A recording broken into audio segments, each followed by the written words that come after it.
Question number 6। Question number 6 है, में matrix की वैल्यू दिए गए हैं और हमने इन क्वेश्चन को हल करना है। अब पहला जुज है, पहला जुज हमारे पास क्या है 3a माइनस 2b। अब ये है कि हमारे पास a और b की जगह हमने इनकी वैल्यू पुट करने हैं। ये भी आसान है और क्वेश्चन जुज 2 भी आसान है, तो हम जुज 2 करेंगे। अब जुज 2 हमारे पास है 2a transpose minus 3b transpose. अब पहले हम यहाँ इन a और b के ट्रांसपोज लेंगे, तो हमारे पास a क्या है, a हमारे पास 1 माइनस 2 3 4, और इसका ट्रांसपोज लेंगे तो हमारे पास क्या आ जाएगा। जब इसका ट्रांसपोज लेंगे तो रो कॉलम में चेंज हो जाएंगे। ये हमारे पास है 1 माइनस 2, तो इसको हम कॉलम में लिखेंगे 1 माइनस 2 3 4, इसको हम कॉलम में लिखेंगे 3 4। तो ये हमारे पास आ गया ए का ट्रांसपोज। अब मिलेंगे हम बी का ट्रांसपोज, तो बी हमारे पास है 0 7 माइनस 3 8। जब इसका हम ट्रांसपोज लेंगे तो हमारे पास क्या आ जाएगा, तो हमारे पास आ जाएगा ये 0 7 रो में है, तो ये कॉलम में आ जाएंगे 0 7, ये माइनस 3 और 8। तो ये हमारे पास आ गया है बी का ट्रांसपोज। तो इधर हम लिखेंगे बी का ट्रांसपोज। अब ए और बी के जो ट्रांसपोज है ये वैल्यू इधर हम लिखेंगे, तो हमारे पास 2 इंटू ए ट्रांसपोज हमारे पास क्या है 1 3 माइनस 2 4, और माइनस 3 इंटू बी ट्रांसपोज है हमारे पास 0 माइनस 3 और 7 8। अब हम क्या करेंगे, इस पहले इसको हम 2 पे मल्टीप्लाई करेंगे, 2 1 द 2 3 2 हमारे पास 6 आ जाएगा, 2 माइनस 2 ये माइनस 4 आ जाएगा, और ये नेक्स्ट 4 दोनों ये हमारे पास आ जाएगा 8। अब नेक्स्ट इसको हम 3 पे मल्टीप्लाई करेंगे और हमारे पास क्या आ जाएगा 3 0 0 हो जाएगा हमारे पास, इधर 0 है। तो नेक्स्ट हमारे पास है 3 ज़रब 3 माइनस का 9 है, और 7 3 हमारे पास 21 आ जाएगा, और 8 3 हमारे पास क्या आ जाएगा 24। अब नेक्स्ट इनको हम माइनस करेंगे तो हमारे पास क्या है 2 माइनस 0 हमारे पास आ जाएगा 2 6, ये माइनस माइनस प्लस, और 9 प्लस 6 हमारे पास 15, और नेक्स्ट माइनस 4 माइनस 21, या बस में माइनस हैं तो हमारे पास आ जाएगा माइनस 25। नेक्स्ट हमारे पास 8 माइनस 24, तो हमारे पास आ जाएगा माइनस के 16 आ जाएंगे। तो क्वेश्चन नंबर 6 के हमारे पास जुज 2 जो है ना वो हमारे पास हो गया है। अब हम करेंगे क्वेश्चन नंबर 7। अब क्वेश्चन नंबर 7 में मैं मैट्रिक्स दिए गए यहाँ, और इनमें से हम ए और बी की वैल्यूज़ निकालेंगे। अब देखें हमारे पास पहला है कि 2 इंटू हमारे पास है 2 4 माइनस 3 ए प्लस 3 इंटू हमारे पास है 1 b 8 minus 4 is equal to हमारे पास है 7 10 18 और 1। अब आगे क्या करेंगे हम, इधर जो मैट्रिक्स में दिए गए हैं इन मैट्रिक्स को ये 2 से मल्टीप्लाई होगा, पहले इसको हम 2 से मल्टीप्लाई करेंगे, 2 2 4, और 2 ज़रब 4 हमारे पास आ जाएगा 8, और ये 2 ज़रब माइनस 3 ये माइनस 6, 2 ज़रब ए ये 2a। तो ये हमारे पास ये मैट्रिक्स आ गया। दूसरा इसको हम 3 पे मल्टीप्लाई करेंगे। अब 3 ज़रब 1 ये हमारे पास आ जाएगा 3, 3 ज़रब b ये 3b, और नेक्स्ट 3 ज़रब 8 ये हमारे पास आ जाएगा 24, और नेक्स्ट हमारे पास 3 ज़रब 4 माइनस 4 है तो माइनस 12 आ जाएगा। तो नेक्स्ट इज इक्वल टू हमारे पास क्या है 7 10 18 और 1।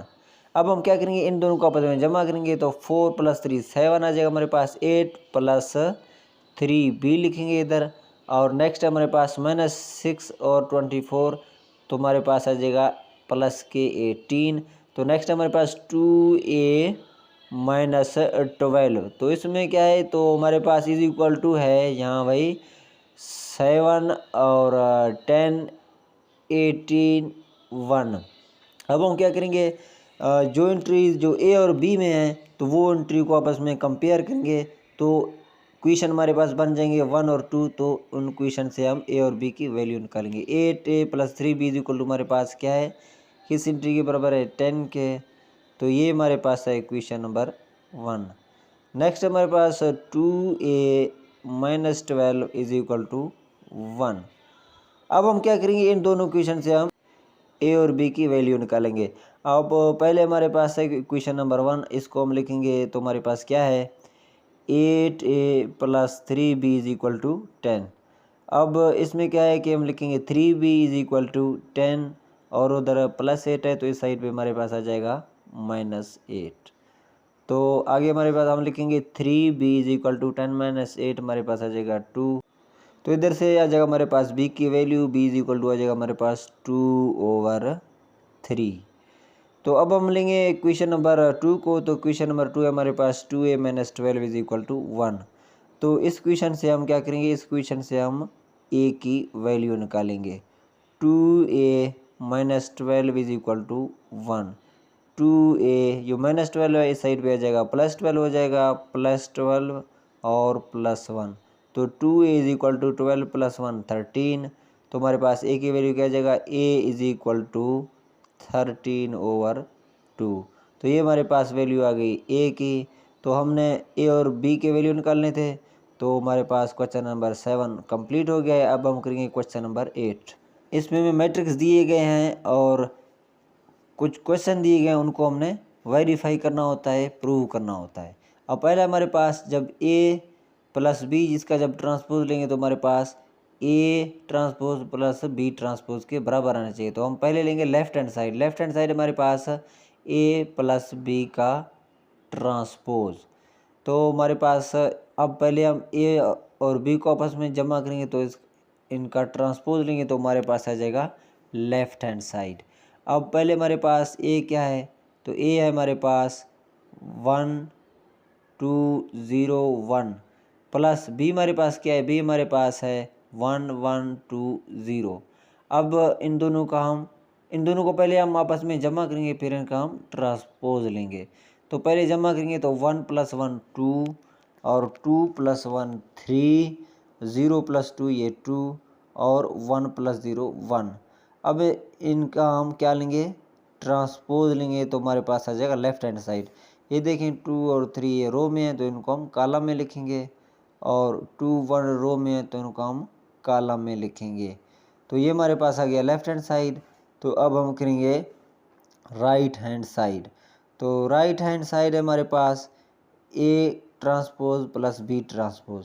तो पहले क्या करेंगे, पहले हम इनका ट्रांसपोज लेंगे। तो a का ट्रांसपोज, a हमारे पास पहले क्या है, a 1 2 0 1। अब हम a का लेंगे ट्रांसपोज, तो हमारे पास क्या आ जाएगा, ये 1 2 रो में है तो इनको हम लिखेंगे कॉलम में 1 2। दूसरा 0 1 रो में इनको हम कॉलम में लिखेंगे, तो हमारे पास आ गया a का ट्रांसपोज। अब b हमारे पास क्या है, b है हमारे पास 1 1 2 0।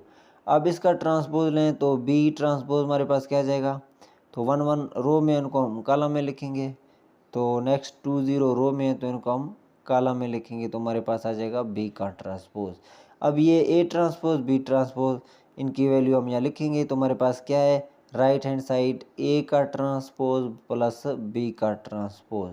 अब a हमने क्या निकाला है, तो a हमारे पास 1 0 2 और 1 प्लस b का ट्रांसपोज हमारे पास क्या है 1 2 1 0।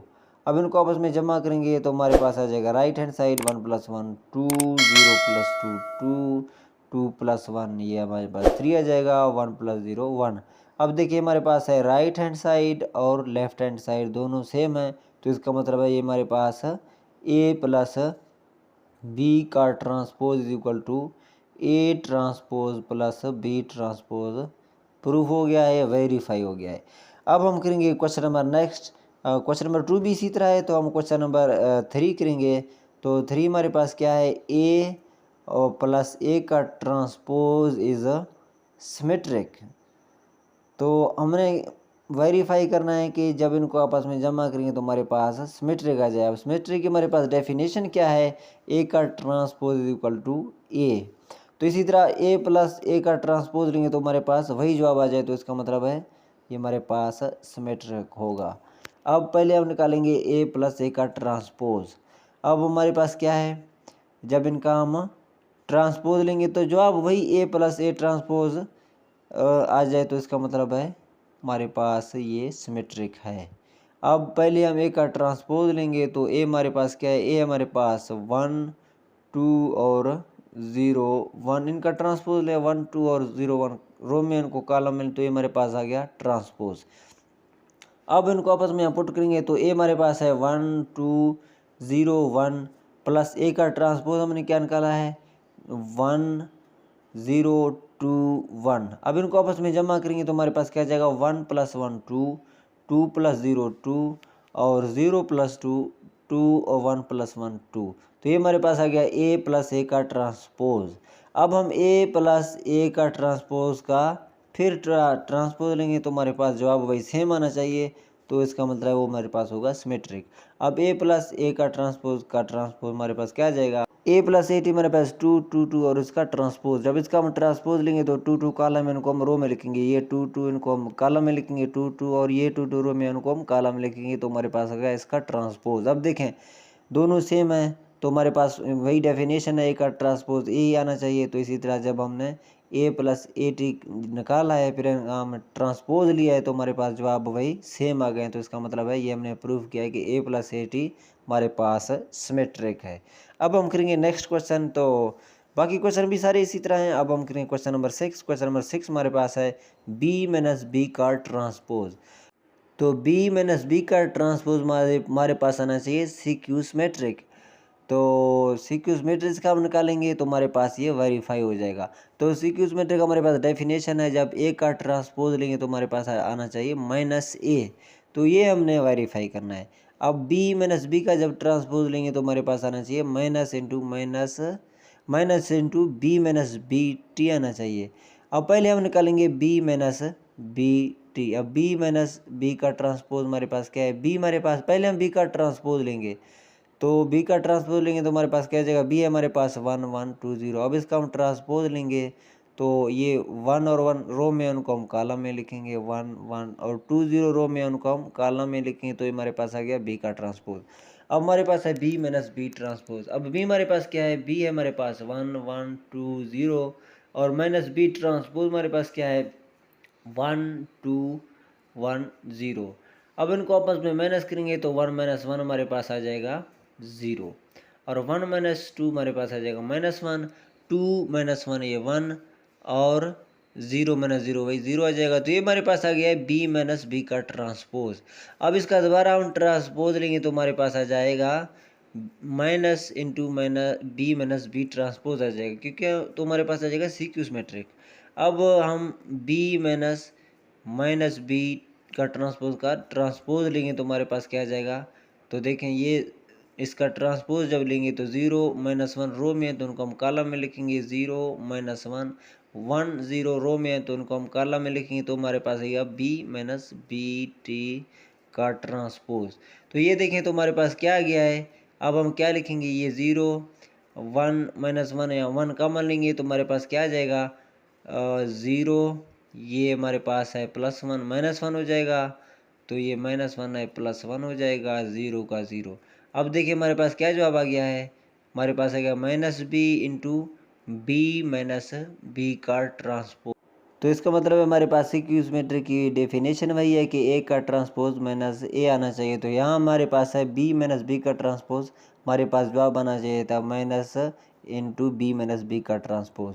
तो ये हमने वेरीफाई किया कि ये हमारे पास सी क्यू सिमेट्रिक है। तो हमारे पास एक्सरसाइज 1.3 कंप्लीट हो गया है। तो मज़ीद हमारे साथ रहने के लिए